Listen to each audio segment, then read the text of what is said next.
Dinamika persatuan dan kesatuan dalam konteks Negara Kesatuan Republik Indonesia.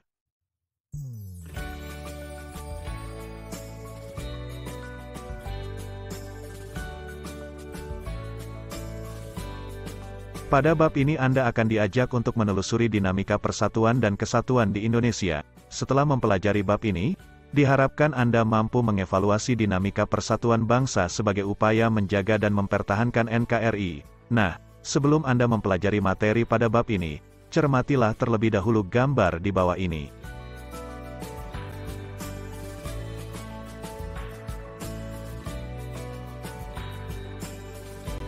Hakikat Negara Kesatuan Republik Indonesia.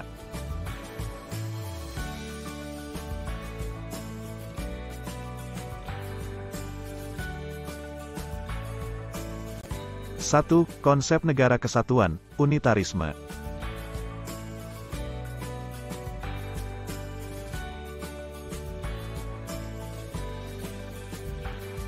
Istilah negara kesatuan sudah sangat sering Anda dengar sebab nama negara kita adalah Negara Kesatuan Republik Indonesia.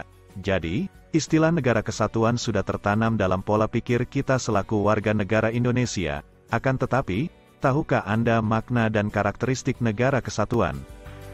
Menurut C.F. Strong dalam bukunya A History of Modern Political Constitution, negara kesatuan adalah bentuk negara di mana wewenang legislatif tertinggi dipusatkan dalam suatu badan legislatif nasional. Kekuasaan negara dipegang oleh pemerintah pusat. Pemerintah pusat dapat menyerahkan sebagian kekuasaannya kepada daerah berdasarkan hak otonomi, tetapi pada tahap terakhir kekuasaan tetap berada di tangan pemerintah pusat.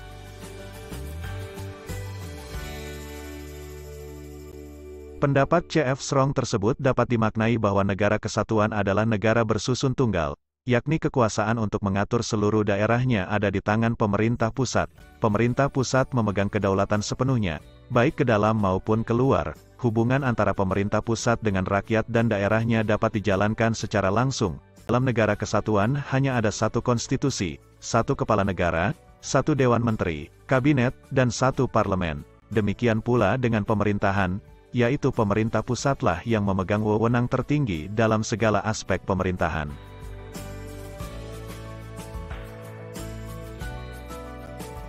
Negara kesatuan mempunyai dua sistem, yaitu sentralisasi dan desentralisasi. Dalam negara kesatuan bersistem sentralisasi, semua hal diatur dan diurus oleh pemerintah pusat, sedangkan daerah hanya menjalankan perintah-perintah dan peraturan-peraturan dari pemerintah pusat. Daerah tidak berwenang membuat peraturan-peraturan sendiri atau mengurus rumah tangganya sendiri. Akan tetapi, dalam negara kesatuan bersistem desentralisasi, daerah diberi kekuasaan untuk mengatur rumah tangganya sendiri. Otonomi, swatantra, untuk menampung aspirasi rakyat di daerah, terdapat parlemen daerah. Meskipun demikian, pemerintah pusat tetap memegang kekuasaan tertinggi. Bagaimana dengan NKRI? Pada saat ini, Indonesia merupakan negara kesatuan yang menganut sistem desentralisasi melalui mekanisme otonomi daerah. Dengan sistem ini, pemerintah pusat memberikan sebagian kewenangan pemerintahan kepada daerah otonom, provinsi dan kabupaten kota, akan tetapi, ada kewenangan yang tidak diberikan kepada daerah otonom, yaitu kewenangan dalam bidang politik luar negeri, agama, justisi, pertahanan, keamanan, moneter dan fiskal nasional.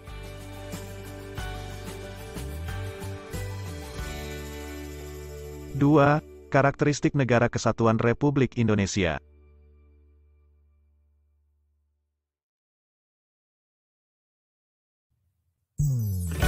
Sebagai warga negara yang baik, tentunya Anda harus memahami karakteristik Negara Kesatuan Republik Indonesia, NKRI. Hal tersebut penting diketahui untuk makin mempertegas identitas negara Indonesia.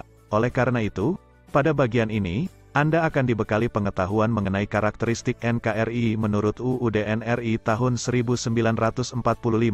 Indonesia sejak kelahirannya pada tanggal 17 Agustus tahun 1945 telah memiliki tekad yang sama, bahwa negara ini akan eksis di dunia internasional dalam bentuk negara kesatuan. Kesepakatan ini tercermin dalam rapat-rapat Badan Penyelidik Usaha-Usaha Persiapan Kemerdekaan Indonesia, BPUPKI, dan Panitia Persiapan Kemerdekaan Indonesia, PPKI, dalam menyusun konstitusi atau UUD yang tertinggi dalam negara.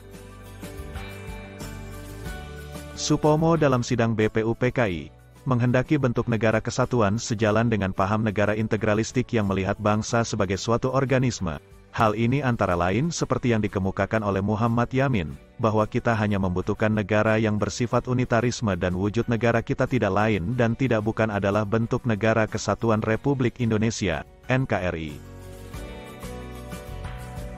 Pembentukan negara kesatuan bertujuan untuk menyatukan seluruh wilayah Nusantara agar menjadi negara yang besar dan kukuh dengan kekuasaan negara yang bersifat sentralistik. Tekad tersebut sebagaimana tertuang dalam alinea kedua pembukaan UUD NRI tahun 1945 yang berbunyi, dan perjuangan pergerakan kemerdekaan Indonesia telah sampailah pada saat yang berbahagia dengan selamat sentausa mengantarkan rakyat Indonesia ke depan pintu gerbang kemerdekaan negara Indonesia yang merdeka, bersatu, berdaulat adil dan makmur.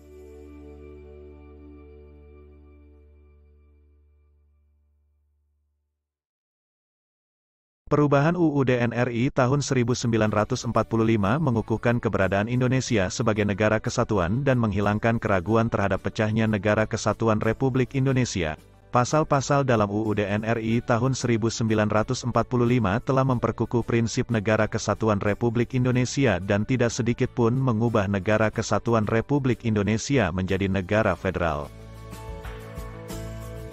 Pasal 1 ayat 1 UUD NRI tahun 1945 yang merupakan naskah asli mengandung prinsip bahwa negara Indonesia ialah negara kesatuan, yang berbentuk republik. Pasal yang dirumuskan oleh Panitia Persiapan Kemerdekaan Indonesia tersebut merupakan tekad bangsa Indonesia yang menjadi Sumpah Anak Bangsa pada 1928 yang dikenal dengan Sumpah Pemuda, yaitu satu nusa, satu bangsa, satu bahasa persatuan yaitu bahasa Indonesia.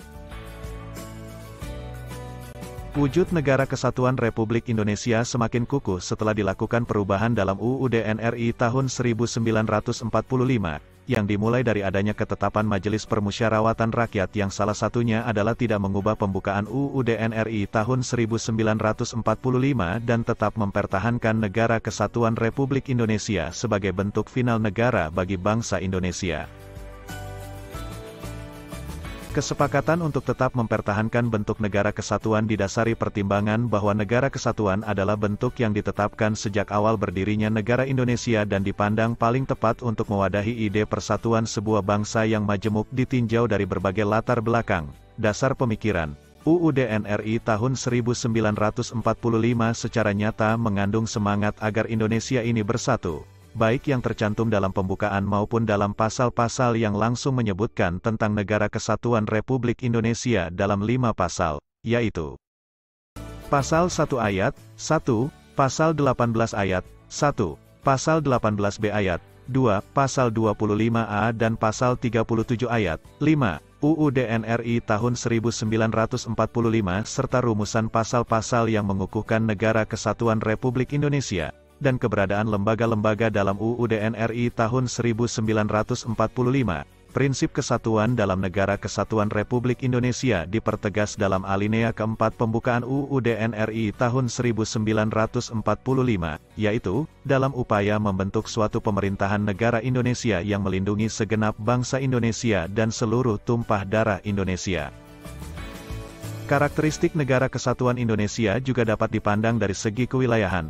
Pasal 25 UUD NRI tahun 1945 menentukan bahwa negara kesatuan Republik Indonesia adalah sebuah negara kepulauan yang berciri Nusantara dengan wilayah yang batas-batas dan hak-haknya ditetapkan oleh undang-undang. Istilah Nusantara dalam ketentuan tersebut dipergunakan untuk menggambarkan kesatuan wilayah perairan dan gugusan pulau-pulau Indonesia yang terletak di antara Samudra Pasifik dan Samudra Indonesia serta di antara benua Asia dan benua Australia. Kesatuan wilayah tersebut juga mencakup 1. Kesatuan politik, 2. Kesatuan hukum, 3. Kesatuan sosial budaya, 4. Kesatuan ekonomi serta 5. Kesatuan pertahanan dan keamanan. Dengan demikian, meskipun wilayah Indonesia terdiri atas ribuan pulau, tetapi semuanya terikat dalam satu kesatuan negara yaitu Negara Kesatuan Republik Indonesia.